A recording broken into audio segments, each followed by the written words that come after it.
شروع زمانے میں جنگوں میں فتح کا دار و مدار انسانی طاقت اور بہادری پر ہوتا تھا۔ پہلی جنگ عظیم میں جسمانی طاقت کی جگہ آتشی اسلحے اور توپ خانے نے لے لی۔ یہ سیکنڈ جنریشن وار تھی۔ دوسری جنگ عظیم نے تھرڈ جنریشن وار کو جنم دیا، جس میں آتشی اسلحے کے علاوہ بحری اور فضائی طاقت کے مربوط مظاہرے کے ساتھ پراپیگنڈا اور میڈیا کی جنگی اہمیت اجاگر ہوئی۔ یہ جنگیں بہر طور آمنے سامنے لڑی جاتی تھی اور جنگ لڑنے والے ممالک کی سرزمین میدان جنگ ہوتی تھی۔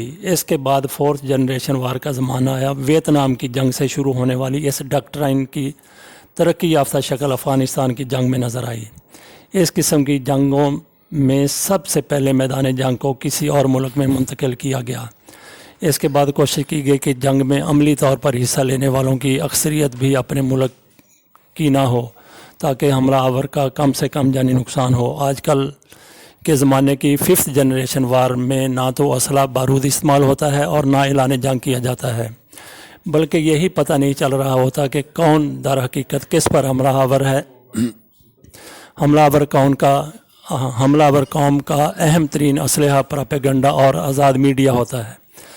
آزاد میڈیا سے مطلب وہ میڈیا جو شیطانیت پر اترا ہوا ہو، اس کو آج کل آزاد میڈیا کا نام دیا گیا ہے، جو مادر پدر آزاد ہو، جو سیاہ و سفید اور سفید کو سیاہ کر دکھاتا ہے۔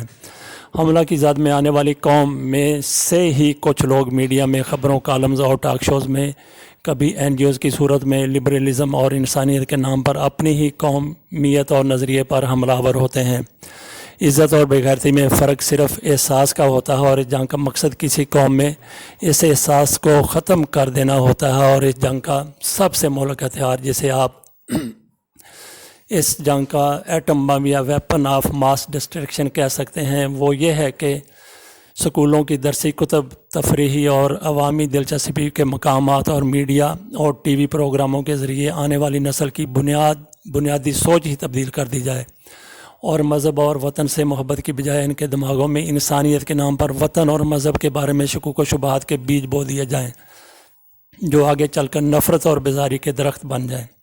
اسلام کے اندر ہی ایک ایسا اسلام پیدا کر دیا جائے جو اصل اسلام کو ختم کر دے، اور اسلام کے نام پر قائم ہونے والے واحد ملک پاکستان کے بارے میں نئی نسل کے ذہنوں میں ایسے شکوک پیدا کر دیے جائیں کہ وہ نظریہ پاکستان بھول کر بحث میں پڑے رہیں کہ پاکستان بننا بھی چاہیے تاکہ نہیں، اور آخر یہ سرحد کیوں بن گئی۔ یہ سب باتیں کوئی دور کی کوڑی نہیں ہیں، بلکہ دنیا کے بہت سے ممالک سمیت امریکہ کے آرمی اور نیول وار کالج اور ایئر فورس کا institute of national security fifth generation war کی ٹیکنیک کو نان لیتھل ویپن، یعنی ایسا ہتھیار دشمن کی جان نہیں لیتا، کے طور پر اپنا چکے ہیں۔ یہی وجہ ہے کہ اسرائیل کے دارالحکومت تل ابیب میں 206 میں پیش کردہ نیو مڈل ایسٹ کا تصور ہو، یا پھر رینڈ کارپوریشن اینڈ امریکہ کی رپورٹ سول اینڈ ڈیموکریٹک اسلام، جس میں تفصیل سے بتایا گیا ہے کہ پاکستان اور دنیا بھر کے مسلمانوں کو آپس میں تقسیم کر کے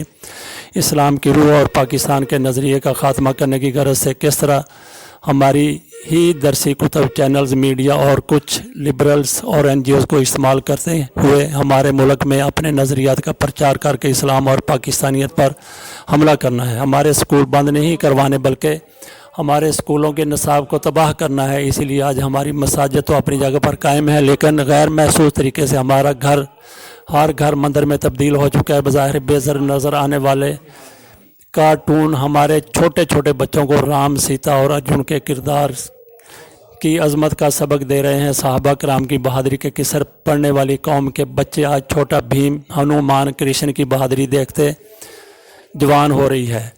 جن والدین کے جہاد کے اصول فتح مکہ سے سیکھے تھے، ان کے بچوں کو جہاد کا واحد مطلب دہشت گردی سکھایا جا رہا ہے۔ ہمارے خلاف چھیڑی گئی اس غیر اعلان شدہ لیکن مہلک جنگ کا میدان جنگ ہمارا گھر ہے، اور اس کا جواب بھی ہمیں ہر گھر سے دینا ہوگا۔ لیکن بدقسمتی سے ہمیں تو احساس تک نہیں کہ ہمارے دشمن ہم پر کہاں سے کس طرح سے حملہ آور ہو رہے ہیں۔ حملہ روکنا اور پھر جوابی حملہ کرنا تو بہت دور کی بات ہے۔